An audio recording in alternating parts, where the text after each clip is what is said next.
आज ये पहली ईद है जिसमें शौकत बेचारी बुरंगियम में कर रही ईद, काफी उदास होगी वो, मेरा ख्याल है। हैं? आपने फोन किया उसको? किया था ईद मुबारक का? तो मेरी तरफ से भी उसको कह देना ईद मुबारक को कहना, मुझे बड़ा एहसास है इस बात का, जब से आई है पहली ईद है जो बाहर है। अल्लाह उसकी मियां का दिल नरम करे हैं इंशाअल्लाह। इसने बड़ी कुर्बानी की है बच्ची ने। मैंने जब कह दिया था ना कुरान करीम में हुक्म सुलो खैर, उसके बाद से चूं भी नहीं की इसने। अच्छा चलें शुरू करें। अस्सलाम वालेकुम हुजूर। হযরত মসিহ মাউদ আলাইহিস সালামের খুব কম পুস্তকই ইংরেজিতে অনুবাদ হয়েছে। এর পিছনে কোনো ঐশী ইচ্ছা রয়েছে কিনা, না যোগ্য অনুবাদের অভাবে হয়নি? Huzur, from New York, the questioner asks this question. He says very few books of Prophet Musa are translated into English. Is it going in line with the divine decree, or we lack competent translators? No question of divine decree. We lack competent translators, and there is a board in Rabwa under Chaudhry Muhammad Ali Sahib, which is working day and night on the translations of Hazrat Masih Maud alayhi, and good translators are very few and far between. So that is the main problem. Otherwise, it's not a question of any divine decree. এই প্রশ্নের উত্তরে হযরত আকদাস সাইয়্যিদাহুল্লাহ তাআলা বিন আসিল আজিজ বলেন যে আসলে ঐশী পরিকল্পনার কোনো প্রশ্ন নয়। আল্লাহ তাআলার এটি পরিকল্পনা নয় যে বইয়ের ইংরেজিতে অনুবাদ কম হোক। এটি সত্যিকার অর্থে অনুবাদকের অভাব রয়েছে। সত্যিকারের দক্ষ এবং যোগ্য অনুবাদক আমাদের কাছে নেই। রাবুয়াতে একটা বোর্ড আছে এই কাজে নিয়োজিত চৌধুরী মোহাম্মদ আলী সাহেবের নেতৃত্বে, যারা দিনরাত সেখানে হযরত মসিহ মাউদ ইসলামের বইয়ের অনুবাদের কাজ করছেন। কিন্তু আসল কথা হলো যে আমাদের অনুবাদকের, যোগ্য অনুবাদকের অভাব রয়েছে। আসসালামু আলাইকুম হুজুর। হযরত ইব্রাহিম আলাইহিস সালাম উনি প্রার্থনা করেছিলেন যে মহানবী অর্থাৎ হযরত মুহাম্মদ সাল্লাল্লাহু আলাইহি ওয়াসাল্লাম হযরত ইসমাইলের বংশধরদের মধ্য থেকে আগমন করেন। এদিকে আহলে কিতাবরা বলে থাকেন যে উনি হযরত ইসাকের বংশধরদের মধ্য থেকে আসার ব্যাপারে দোয়া করেছেন বা এই ধরনের একটা কিছু। তো এই ব্যাপারে হুজুরের বক্তব্য জানতে চাই। This is about the prayers of Rasul Karim sallallahu alaihi wasallam. Hazrat Ibrahim alayhi salatu wasalam, what he made about a great prophet from his progeny. We claim and we believe that Rasul Karim sallallahu alaihi wasallam is that promised son of Abraham, who is the son of Ishmael. But Ahle Kitab, they say that no, that great prophet is destined to come from the progeny of Isaac. So what should be the proper argumentation with the Ghair Ahmadis in this regard? I mean non-Muslims. Non-Muslims, yeah, Ahle Kitab. Evidently, this doesn't apply to any other person than Hazrat sallallahu alaihi wasallam. And there is consistency in his prayer, in which he says,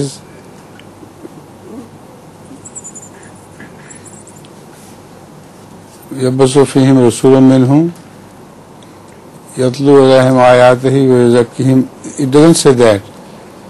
يَتْلُو عَلَيْهِمْ آيَاتِهِ وَيُعَلِّمُهُمُ الْكِتَابَ وَالْحِكْمَةَ وَيُزَكِّيهِمْ. That he will reform the people after telling the Allah's signs upon them, and after telling them the wisdom of the kitab, and then he will be able to yuzakki them, to purify them. Consistently, this is the prayer of Hazrat Ibrahim alayhi salatu wasalam. And about Hazrat sallallahu alaihi wasallam, the Holy Quran says, يَتْلُو عَلَيْهِمْ آيَاتِهِ وَيُزَكِّيهِمْ وَيُعَلِّمُهُمُ الْكِتَابَ وَالْحِكْمَةَ. Tazkiyah is first and Talim Kitab Hikmah is afterwards. So there is so much consistency in the entire Holy Quran about these things. Whereas Ibrahim's dua is concerned, it is always in this order. Wherever Sallallahu is referred to in the Holy Quran, it is always referred in the same order. So this is an internal proof which definitely tells us that that person was Sallallahu Alaihi Wasallam. হযরত ইব্রাহিম আলাইহিস সালাতু ওয়াস সালামের দোয়ার প্রেক্ষাপটে প্রশ্ন করা হয়েছে যে তিনি কি হযরত ইসমাঈল আলাইহিস সালাতু ওয়াস সালামের বংশ থেকে না ইসহাক আলাইহিস সালাতু ওয়াস সালামের বংশ থেকে, এটি মূল বিতর্কের বিষয়। তো হযরত আমিরুল মুমিনিন আইয়াদাহুল্লাহ তাআলা বিনাসিল আজিজ এই ব্যাপারে বলেন যে কোরআন শরীফে হযরত ইব্রাহিম আলাইহিস সালাতু ওয়াস সালামের যে দোয়া উল্লেখ আছে সেই দোয়া থেকে স্পষ্টভাবে বোঝা যায় যে এই দোয়া হযরত মুহাম্মদ সাল্লাল্লাহু আলাইহি সাল্লামের সত্তাতে পরিপূর্ণতা লাভ করেছে, যিনি হযরত ইসমাঈল আলাইহিস সালাতু ওয়াস সালামের বংশধর ছিলেন। আর হুজুর হযরত ইব্রাহিম আলাইহিস সালাতু ওয়াস সালামের যে দোয়া রয়েছে কোরআনে কারীমে, এক মহান নবী প্রেরিত হওয়ার জন্য তিনি দোয়া করেছেন আল্লাহ তাআলার দরবারে, সেই দোয়ার দিকে ইশারা করেন যে সেই দোয়ার নির্দিষ্ট শব্দ মনে নেই, রব্বানা বা'আস ফীহিম রাসূলাম মিনহুম ইয়াতলু আলাইহিম আয়াতিকা ওয়া ইউআল্লিমুহুমুল কিতাবা ওয়াল হিকমা।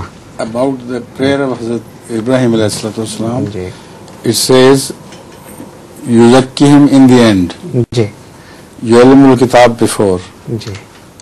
And whenever Salam is referred to in the Holy Quran, it says Yatlu alaihim ayati wa yuzakkihim wa yu'allimuhumul Kitab wal Hikmah. It is full of wisdom and it is in the right order. Unless they are muzakki, they can't understand the wisdom of the Quran. হযরত ইব্রাহিম আলাইহিস সালাতু ওয়াস সালাম যেখানে দোয়া করেছেন এক মহান রাসূলের ভাবি রাসূলের তার বংশ থেকে, সেই ক্ষেত্রে তার দোয়ার যে ধারাবিন্যাস ছিল তাতে তিনি যে দোয়া করেছেন, দোয়া ছিল যে হে আল্লাহ তুমি তাদের মধ্য থেকে এক রাসূল প্রেরণ করো যে প্রথমে তাদেরকে হিকমত শিখাবে, তারপর তাদেরকে পবিত্র করবে। কিন্তু আল্লাহ তাআলা সেটাকে যেভাবে কবুল করেছেন, আর কোরআনে কারীমে হযরত মুহাম্মদ সাল্লাল্লাহু আলাইহি সাল্লামের কথা বলতে গিয়ে আল্লাহ তাআলা যেখানেই ইব্রাহিমী দোয়ার কবুলিয়তের বা গ্রহণ হওয়ার দিকে ইশারা করেছেন, সেখানে প্রথমে আল্লাহ তাআলা বলেছেন যে প্রথমে সেই রাসূল সাল্লাল্লাহু আলাইহি ওয়াসাল্লাম মানুষকে পবিত্র করেন,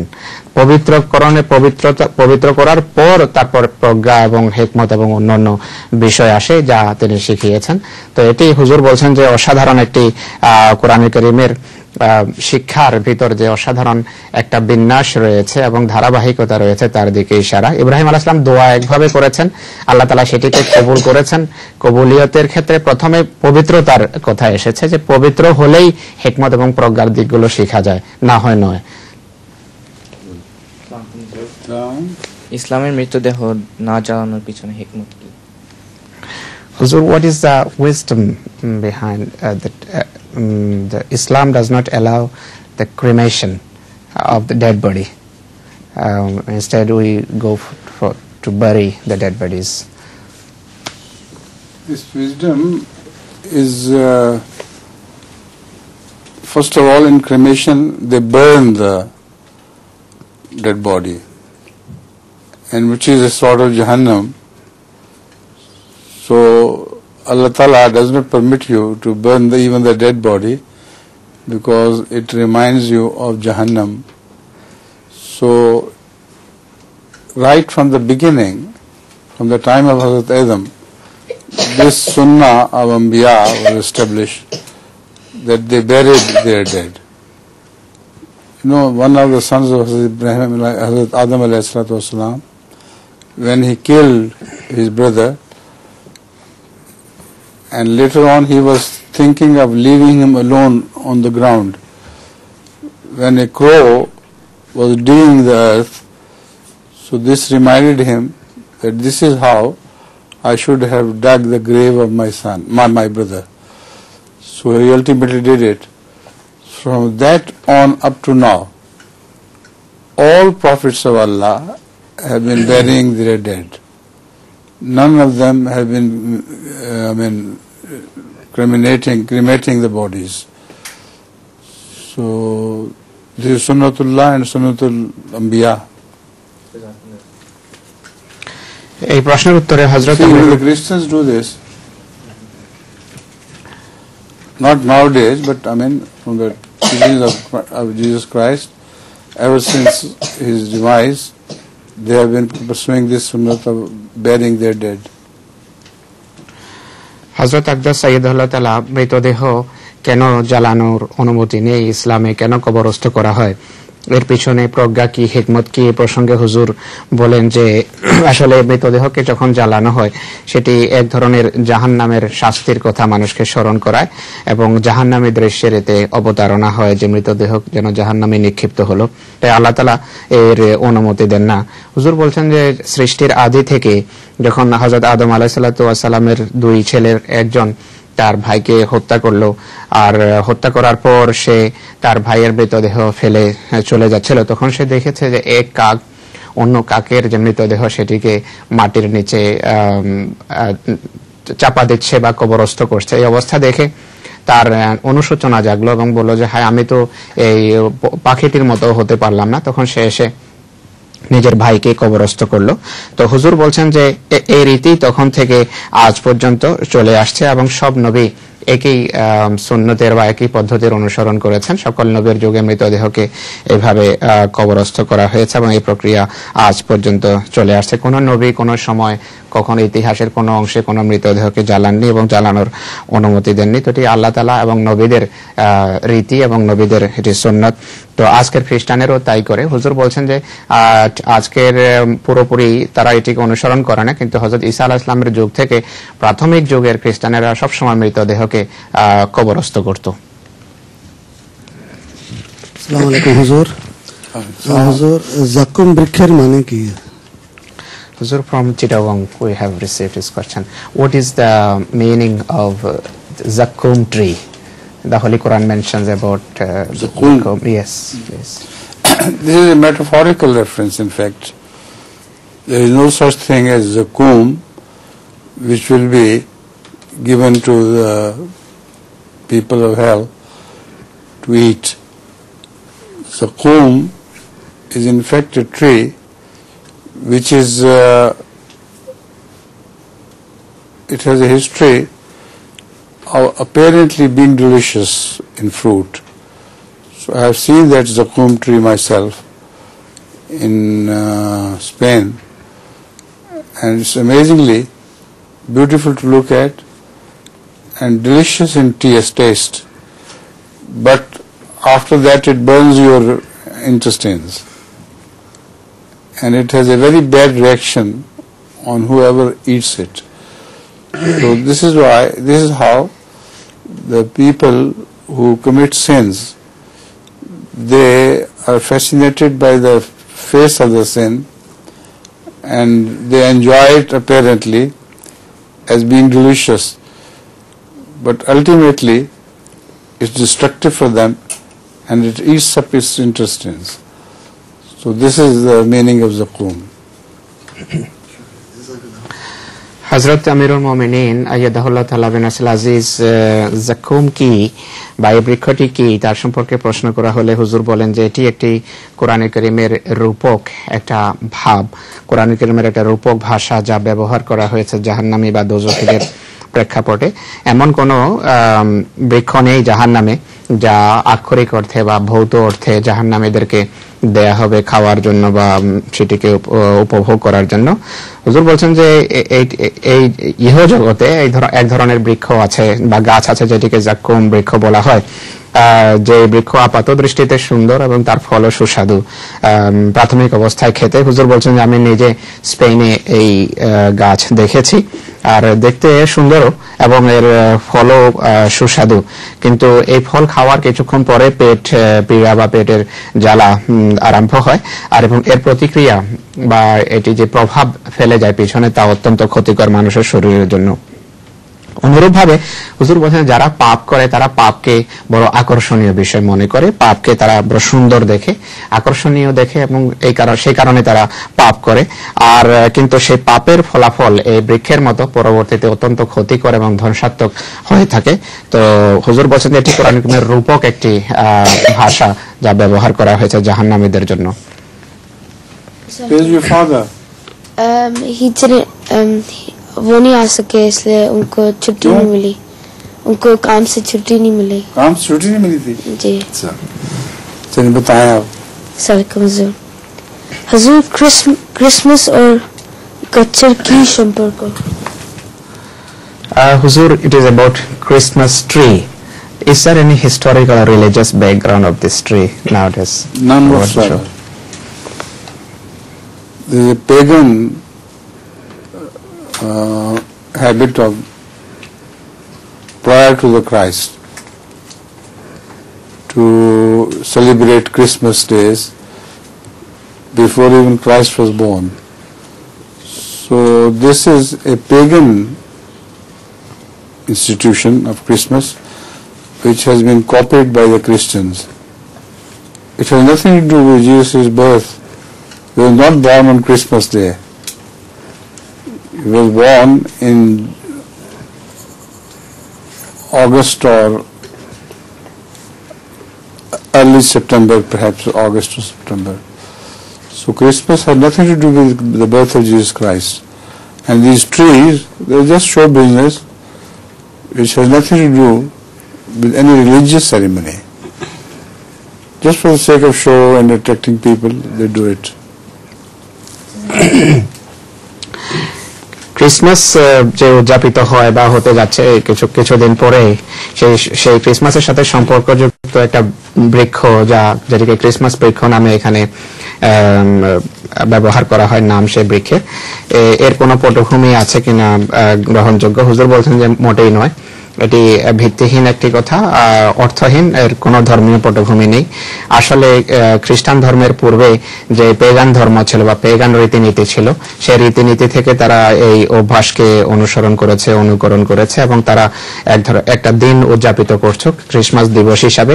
সেই দিবসের অনুসরণে পরবর্তীকালে খ্রিস্টানেরা যারা বিভ্রান্ত পথভ্রষ্ট খ্রিস্টান ছিল, তারা সেই পেগানদের সেই রীতিনীতিকে নিজেদের ধর্মে অনুকরণ করা আরম্ভ করেছে। এক ধরনের উৎসাহ বা এক ধরনের উৎসব হিসাবে সেটিকে তারা উদযাপিত করে থাকে। ঈসা আলাইহিস সালামের জন্মের সাথে হুজুর বলছেন যে এই দিনের কোনো সম্পর্ক নেই, এই বৃক্ষেরও কোনো সম্পর্ক নেই। হযরত ঈসা আলাইহিস সালাম আগস্ট বা ডিসেম্বরে তার জন্মদিবস উদযাপিত হয়ে থাকে। সেই দিবসে তিনি জন্মই গ্রহণ করেননি, তার জন্ম হয়েছে আগস্ট মাসে বা সেপ্টেম্বর মাসের প্রথম দিকে। তাই হুজুর বলছেন যে এই বৃক্ষের কোনো ধর্মীয় পটভূমি নেই, এটি শুধু তাদের এক ধরনের ধর্মীয় আচার অনুষ্ঠান যার সত্যের সাথে বা ধর্মের সাথে কোনো সম্পর্ক নেই।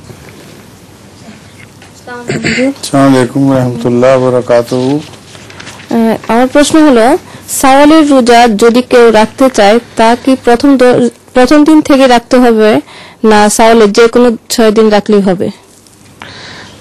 Her question is about the fasting in the month of Shawwal. The first 6 if anybody wants to fast, should he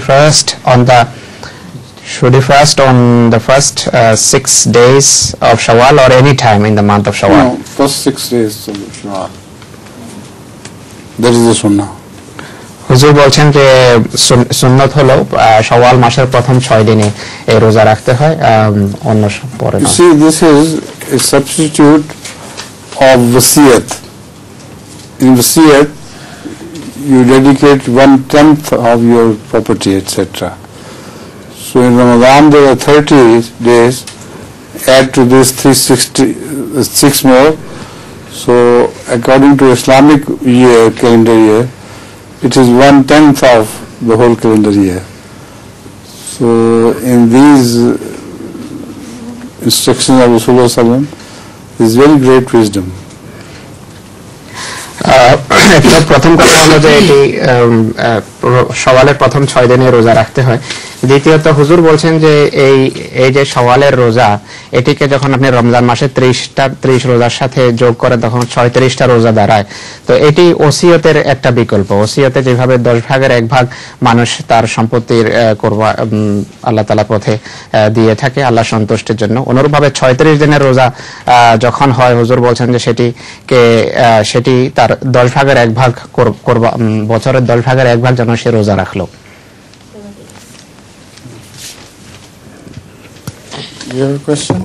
G. Or two? One. More? No, one. One, just one. All right. ঈদের নামাজে যদি কেউ প্রথম রাকাত miss করে ইমামের সালাম ফিরবার পর বাকি রাকাত পড়া যাবে কিনা?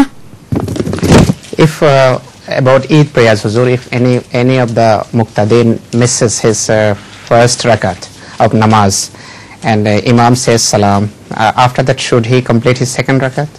Now this is a very difficult question to answer. To my knowledge, he shouldn't. He should say Assalamu alaikum with the Imam, and that is the end of it. After that there is khutbah. Okay. And he has to listen to that khutbah. But it's a very intelligent question. Thank you very much for asking this. But apparently, I have no hadith to guide me on this question. So my guesswork is that he shouldn't complete his prayer after the Imam has said salam.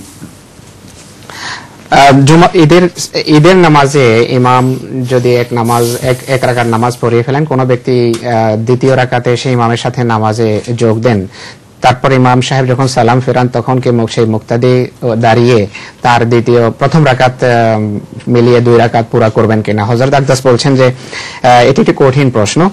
আমার মনে হয় না, তাকে আর বাকি রাকাত পড়তে হবে না, সে ইমামের সাথে সালাম ফেরাবে আর তারপর সে খুতবা শুনবে, তারপর খুতবাতে সে যোগ দেবে। হযরত আকদাস বলছেন আবেরকে যে এটি একটা বুদ্ধিমত্তার সম্পন্ন প্রশ্ন করেছো তুমি। আপাত দৃষ্টিতে হযরত আকদাস বলছেন যে আমার কোনো হাদিস এমন মনে নেই যে হাদিস থেকে স্পষ্টভাবে বলা যায় যে সে নামাজ পড়তে পারে। তাই হুজুর বলছেন আমার মনে হয় তার বাকি নামাজ পড়া উচিত নয়, ইমামের সাথে খুতবাতে তার যোগ দেওয়া উচিত। Your question? হুজুর, আসসালামু আলাইকুম হুজুর, আমার প্রশ্ন হলো ইতিকাফ কি? হুজুর, what is itikaf?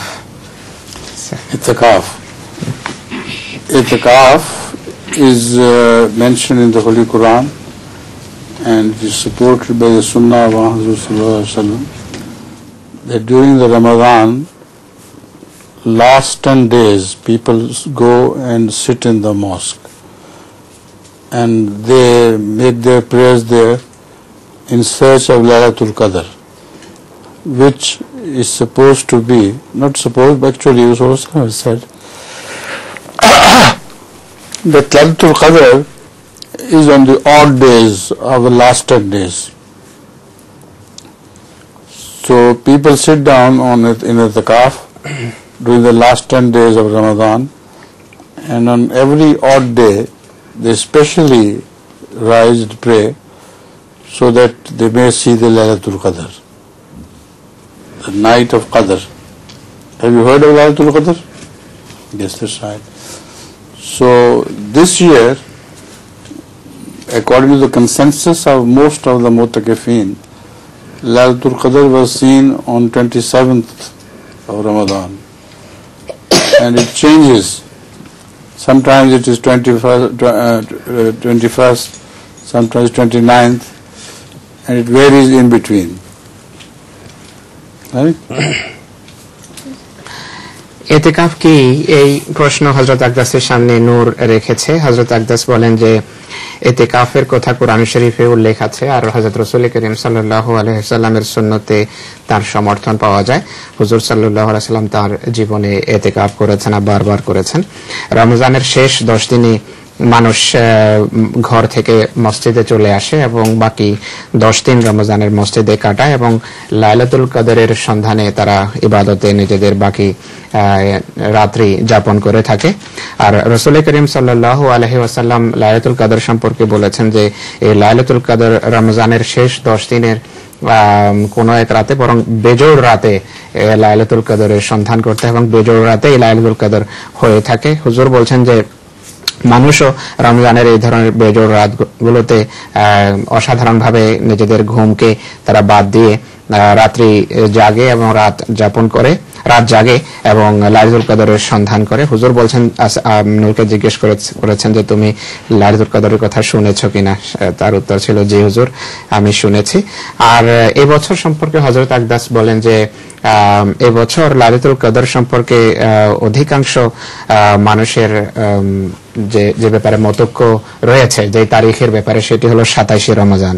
অর্থাৎ এবছর 27শে রমজানের রাতে লাইলাতুল কদর পরিদৃষ্ট হয়েছে বা অনেকেই দেখেছে। হুজুর বলছেন এটি অবশ্য পরিবর্তন হয়, কোন বছর 21 রমজানের রাতে, কোন বছর 29 রমজানের রাতে মানুষ লাইলাতুল কদর দেখে থাকে।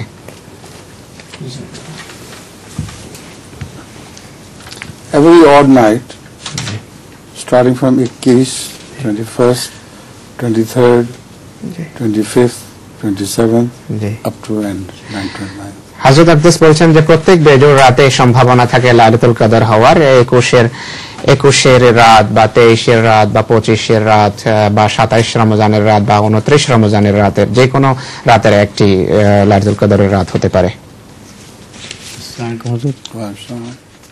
লাইলাতুল কদরে বিভিন্ন মানুষের ভিন্ন ভিন্ন অভিজ্ঞতার লাভের পিছনে হিকমত কি? Huzur, this is about again Laylatul Qadr. So, different people have different experience of Laylatul Qadr. Why does it vary person to person? You see, according to the consensus of opinion, most people see it in the same night, and some see it in different night, and that seems to be their only impression. So, according to the consensus of opinion, one has to ask, this time in Ramadan I inquired, so some said 25th, some said 29th, and most of people said 27th, and that is my impression as well. So it varies, and the date is not fixed, because the wisdom of this is, so people stand up at every odd night, especially in search of Laylatul Qadr. So those who have a different experience, I think there is personal impression, but one has to go after the consensus of opinion, most of the people. হযরত আকদাস এই ব্যাপারে বলেন যে আসলে অধিকাংশ মানুষের লাইলাতুল কদর কোনটি বা কোন রাত সে ব্যাপারে কিন্তু মতৈক্য থাকে। তাদের সবার মতামত এবং অভিজ্ঞতা একই রাত সম্পর্কে হয়ে থাকে যে এই রাতেই লাইলাতুল কদর ছিল। যেখানে মতভিন্নতা বা মত পার্থক্য দেখা যায়, হুজুর বলছে সেখানে সেটি তাদের অধিকাংশ ক্ষেত্রে তাদের নিজেদের ব্যক্তিগত অভিমত বা ব্যক্তিগত চিন্তা ভাবনা দ্বারা প্রভাবিত অভিমত হয়ে থাকে। তো হযরত আকদাস বলছেন যে এবার আমি জিজ্ঞেস করেছি অধিকাংশ এতেকাফকারীদেরকে যে আপনারা কোন রাতকে লাইলাতুল কদরের রাত হিসেবে অভিজ্ঞতা করেছেন বা কোন রাতকে লাইলাতুল কদর হিসেবে মনে করেন। তো অধিকাংশ মানুষ বলেছে যে 27শে রমজানের রাতেই ছিল আমাদের অভিজ্ঞতা অনুসারে লাইলাতুল কদর। কিন্তু কেউ 25 তারিখের কথাও বলেছে, আবার কেউ 29 তারিখের কথাও বলেছে। হুজুর বলছেন যে এই ব্যাপারে কোন রাতকে নির্দিষ্ট করে কিন্তু রাসূলুল্লাহ সাল্লাল্লাহু আলাইহি ওয়াসাল্লাম বলেননি যে এই রাতটাই লাইলাতুল কদরের রাত। এর পিছনে হিকমত হলো যে মানুষ যেন কোনো একটি রাতকে নির্দিষ্ট করে বসে না যায়, শুধু সেই রাতে যেন ইবাদত না করে, বরং প্রত্যেক বেজোড় রাতে মানুষ যেন এই বিশেষ বরকতপূর্ণ বা আশিসপূর্ণ রাত সন্ধান করতে থাকে। তো হুজুর বলছেন যে তা সত্ত্বেও অধিকাংশ মানুষের এই ব্যাপারে মতৈক্য থাকে। যেখানে মতভিন্নতা দেখা দেয় সেখানে তার ব্যক্তিগত চিন্তা ভাবনা দ্বারা সেটি প্রভাবিত মনে হয়। একজন মুসি যদি মর্গেজ নিয়ে কোনো বাড়ি ক্রয় করেন, স্বাভাবিকভাবে তিনি সেই বাসার উপরে হিস্সা জায়দাত প্রদান করেন। তো সেই মুসি যদি তার মর্গেজ প্রদানের জন্য অতিরিক্ত সময় কাজ করেন, তাহলে কি সেই অতিরিক্ত আয়ের উপরেও তাকে হিস্সা আমদ প্রদান করতে হবে কিনা? This question is about wasiyat, Huzur. The questioner wants to know from America. He says, if any Musi buys a house by taking mortgage, then naturally he will have to, at the end of the day, will have to give the hissa jaidat on that house.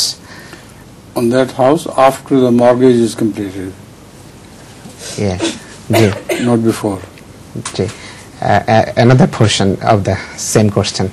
Another portion is if that Mosi gets a job, I mean overtime, he does overtime out of his normal schedule. Still, he will have his 1/10 of the wasiyat on the total time. Yeah, that was the question anyway. হযরত আকদাস বলছেন যে এই বাড়ির উপর তার ওসিয়তটাকে তখন দিতে হবে, হিসায়ে জায়দাত তখনই দিতে হবে যখন সে তার মর্গেজ আদায় করার পূর্বে নয়। কিন্তু এই সময়ের ভিতর যদি সে অতিরিক্ত কোনো কাজ করে, সেই অতিরিক্ত কাজ থেকে যে পয়সা সে পায় সেই পয়সার উপরও তাকে প্রত্যেক মাসে 10 ভাগের 1 ভাগ হিসায়ে আমদ তাকে আদায় করতে হবে।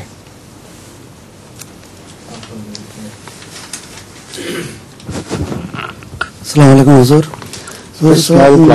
মাসুম ইসলামের একটি কাশফের বিষয়ে Sorry to have bothered you all. Suddenly it was arranged.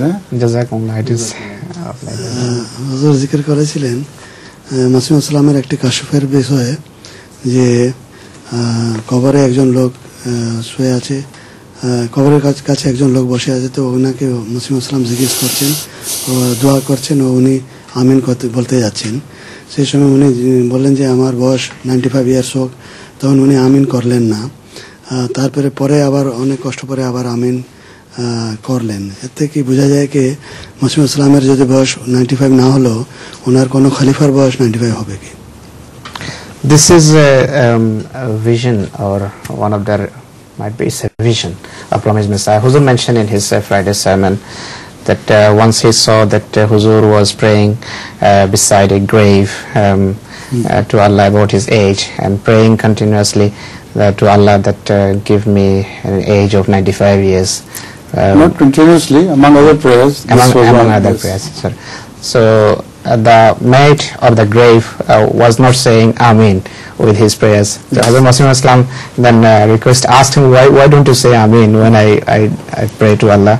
So he didn't do until Masih Islam persisted on it. Yes. So, and when he said Amin in the end, Hazrat Masih Islam noticed that this Amin was not from the heart. So he said, this Amin is different from the first Amin. So he said yes. So that shows that the vision was correct, and Hazrat Masih Islam's age was not going to be 95. Can I raise the question on the basis of this vision, sir? The question is, some people infer from this revelation or vision of Masih Maud al-Islam that any Huzur or any of the caliphs from his Messiah will live up to 95 years. Hazrat Khalifatul Masih Awwal also inferred something like this, but I don't believe this vision is applicable to me. এই প্রশ্নটা আরো স্পষ্ট করি আমি।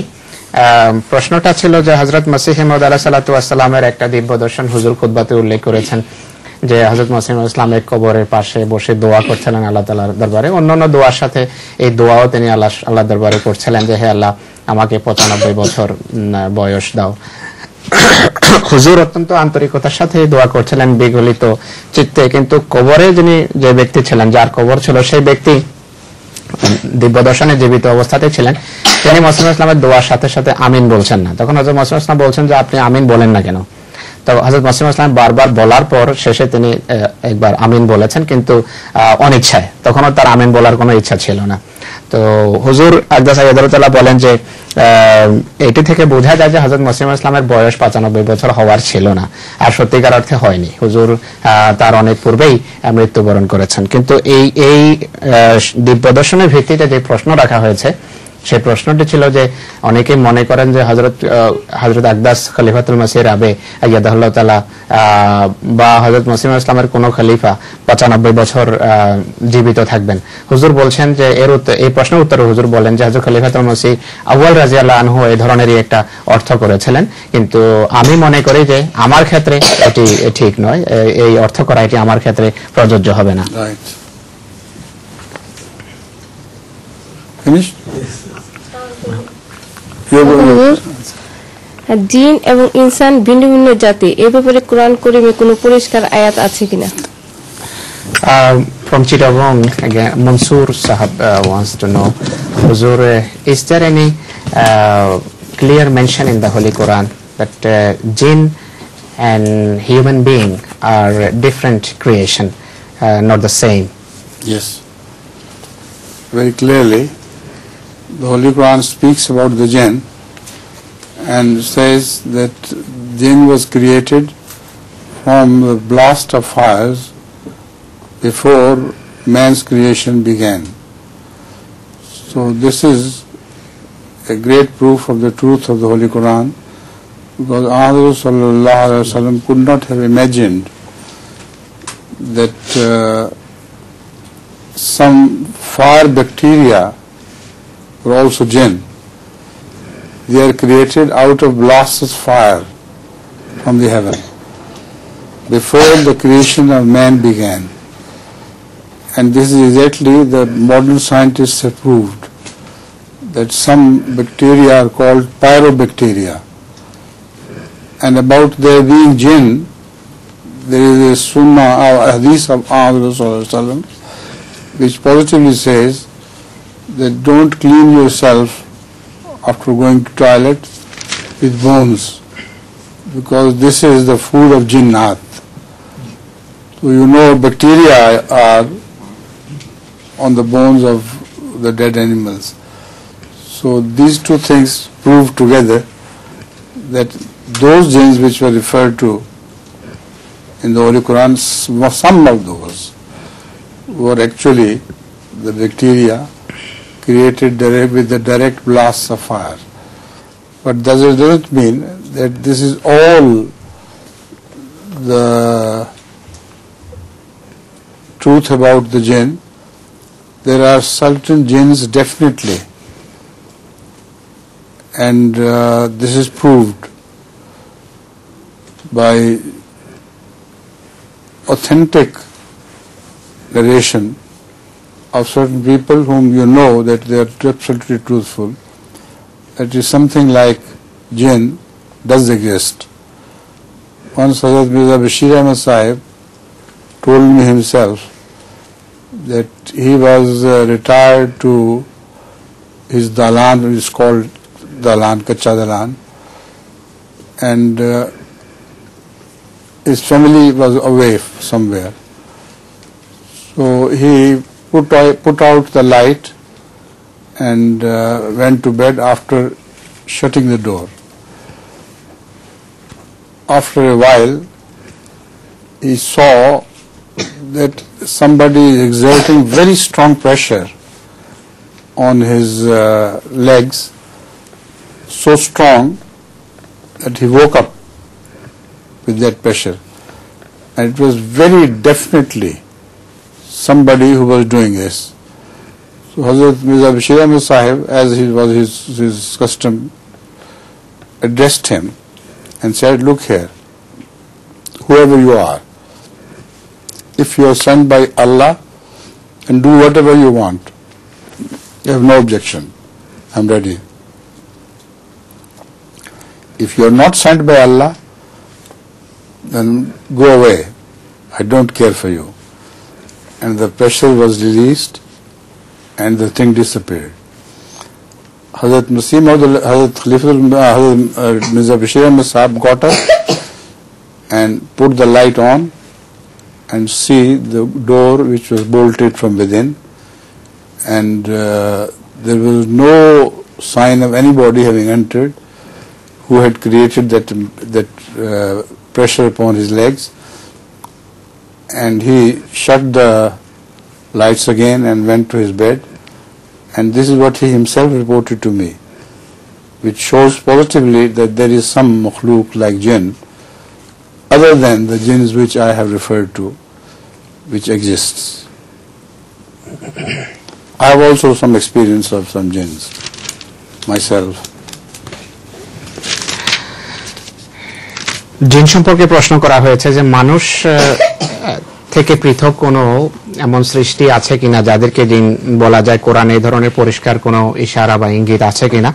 হযরত আকদাস বলছেন যে হ্যাঁ, অবশ্যই কোরআন শরীফে পরিষ্কারভাবে এ ব্যাপারে উল্লেখ রয়েছে।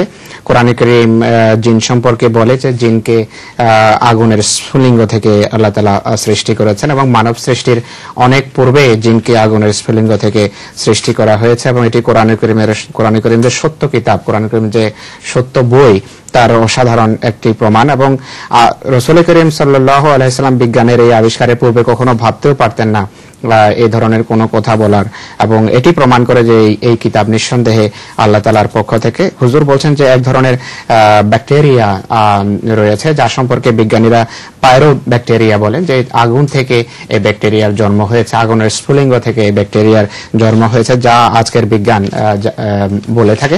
বিজ্ঞানের আবিষ্কার অনুসারে এই কথা আজকে সামনে এসেছে। তো পরিষ্কারভাবে এটি কোরআনে কারীমের সত্যতার প্রমাণ, রাসূল করিম সাল্লাল্লাহু আলাইহি ওয়াসাল্লামের সত্যতার প্রমাণ। রাসূল করিম সাল্লাল্লাহু আলাইহি ওয়াসাল্লাম এক ধরনের জিনের কথা বলেছেন এবং তিনি মুসলমানদেরকে নসিহত করতে গিয়ে বলেছেন সাহাবীদেরকে যে তোমরা যখন স্টেঞ্জা করো তখন হাড় ব্যবহার করবে না স্টেঞ্জার জন্য, কেননা সেই হাড় তোমাদের জিন ভাইদের খাদ্য। অর্থাৎ জিন বলতে সেখানে এমন ব্যাকটেরিয়াকে বোঝানো হয়েছে যারা হাড়ের উপর নির্ভর করে থাকে, হাড় খেয়ে যাদের জীবন, হাড়ের উপর যাদের জীবন নির্ভরশীল। তো এটি নিঃসন্দেহে কোরআনের সত্যতা প্রমাণ হযরত আকদাস বলছেন। এটি হলো এক ধরনের জিন, কিন্তু হুজুর বলছেন যে এটি সবকে পুরো কাহিনী নয়। জিনের আরো এমন দিক আছে যা আপনাদের সামনে স্পষ্ট করছে। হুজুর বলছেন যে অনেক এমন মানুষ আছেন, এমন সত্যবাদী আছেন, অনেক এমন পুণ্যবান ব্যক্তিত্ব রয়েছেন যারা সব সময় সত্যের উপর প্রতিষ্ঠিত থাকেন এবং পুণ্যের উপর প্রতিষ্ঠিত থাকেন, তাদের কথা সত্যিকার অর্থে সানাদ হয়ে থাকে। হুজুর বলছেন যে এই ধরনের একটা অভিজ্ঞতা রয়েছে হযরত মির্জা বশির আহমদ সাহেবের কথা। হযরত মির্জা বশির আহমদ সাহেবের এই ধরনের অভিজ্ঞতা হয়েছে যা তিনি হুজুরের কাছে বর্ণনা করেছেন, বিবৃত করেছেন। হযরত মির্জা বশির আহমদ সাহেব একবার তার মাটির ঘরে ছিলেন, কাঁচা ঘরে ছিলেন, ঘুমাচ্ছিলেন রাতের বেলা। তার পরিবার কোন স্থানে কোথায় গিয়েছিল। তিনি রাতের বেলা তার বাতি নিভিয়ে ঘুমোতে যান দরজা বন্ধ করে। আর রাতের বেলা হঠাৎ করে দেখেন যে তার পায়ে এক ব্যক্তি চাপ দিচ্ছে এবং অত্যন্ত প্রবল চাপ দিচ্ছে, এবং তিনি সেটাকে পরিষ্কারভাবে সেটা অনুভব করেন এবং তিনি জাগেন।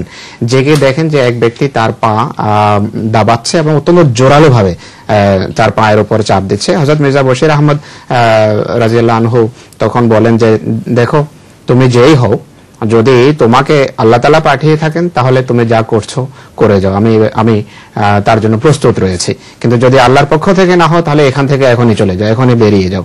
তার এই কথা বলার সাথে সাথে তিনি অনুভব করেন যে তার পায়ে চাপ ধীরে ধীরে কমে যাচ্ছে এবং সেই ব্যক্তি চলে গেছে।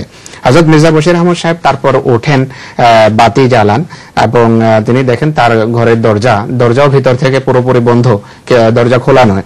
তো কারো কোনো অস্তিত্ব তিনি সেখানে খুঁজে পাননি এবং তারপর তিনি এই অবস্থা দেখার পর আবার লাইট অফ করে বাতি নিভিয়ে আবার ঘুমোতে যান।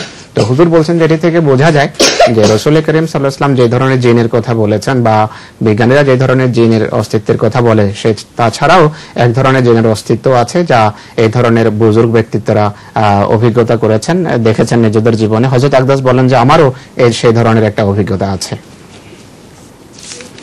Whose turn? Zafar's substance. Your turn? You said I have only one question? I just got one right now. All right. Yes. আসসালামু হুজুর, ওয়ালাইকুম আসসালাম। আমার প্রশ্ন হলো মেয়েরা মেহেন্দি কেন পরে? আচ্ছা, রোজার মধ্যে in Ramadan. His question is about henna. Is it mehendi?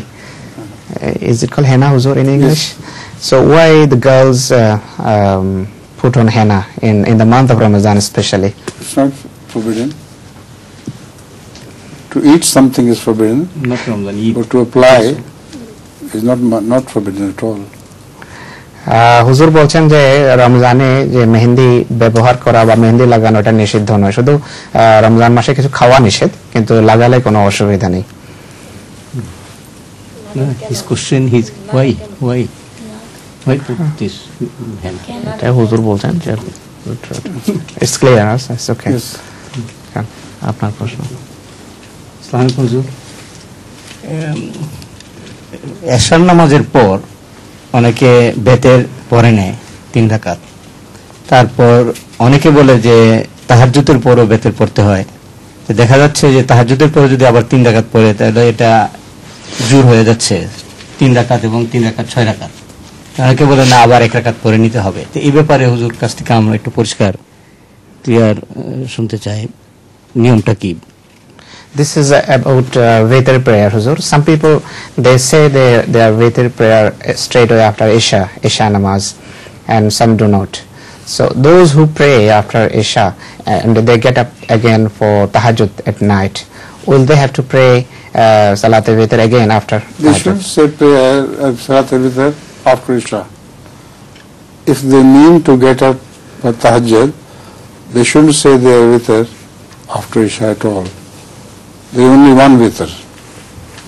So it should be either at tahajjud or at tarawih time. হযরত আকদাস বলছেন যে যারা তাহাজ্জুদ পড়তে চায় তাদের ওয়েতর পড়া উচিত নয়, তারা রাতের বেলা যখন তাহাজ্জুদ পড়ে তখনই ওয়েতর পড়বে। তো তাদের রাতের বেলায় উঠে ওয়েতর পড়া উচিত।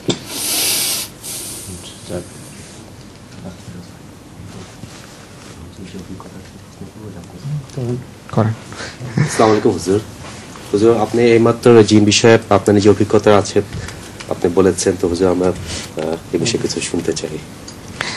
He requests Huzur to reveal his own experience about jinn. That is a long one, but definitely I saw jinn. And maybe next time you remember this question, I'll report the whole thing to you later on.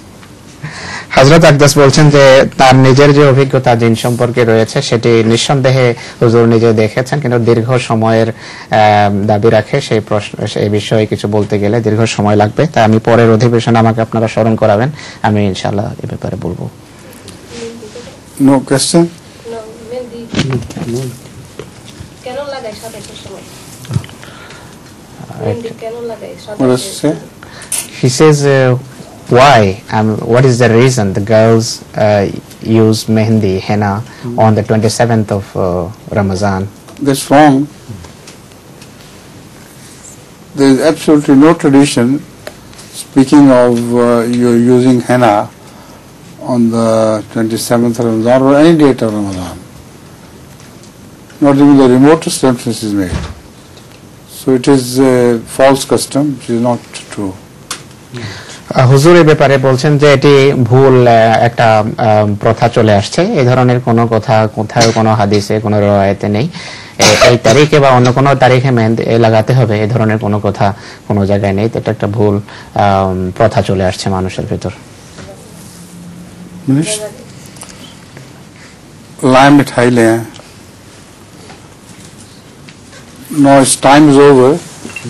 Some over there, huh?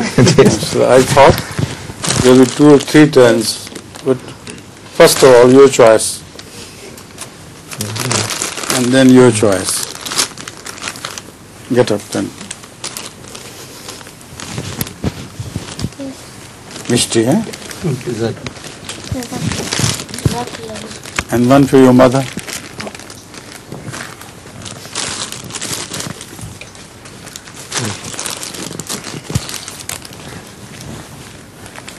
Yes, well done. Give him 2. Give him another one. Right, very clever. And one for him. One. It's all right. You distribute the mishti, and in the meantime, I'll revive my wudu and come for the prayer on time. And it's not even 2 circles, huh? Not 2 full. Not all of them.